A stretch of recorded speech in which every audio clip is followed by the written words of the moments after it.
Julius Dapa. Dapa o Dapa? Ilonggo Dapa, di ba? Nandito po tayo ngayon sa isang sikat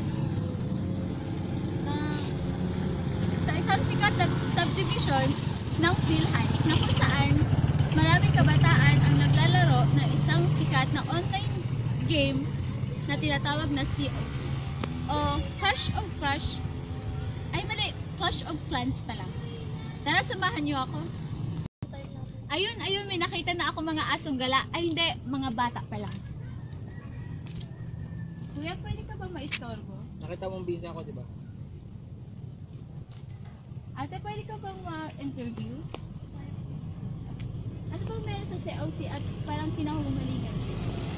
COC kasi, yung bagong laro ngayon, ito yung trending sa mga kabataan ngayon. Tsaka bagong adventure din.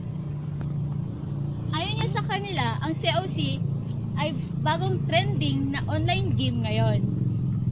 At ano nga yun? Sabi niya? Bagong adventure daw. Kung anong adventure na yun ang hindi ko alam. Search nyo lang sa Google kung gusto nyo para malaman nyo. Back to you. Ay, balik sa'yo, Julius Dapa. Ay, hindi. Ako nga pala si Maris Mali-Mali, nag-uulan. Balik sa'yo, Julius Dapa. Cut!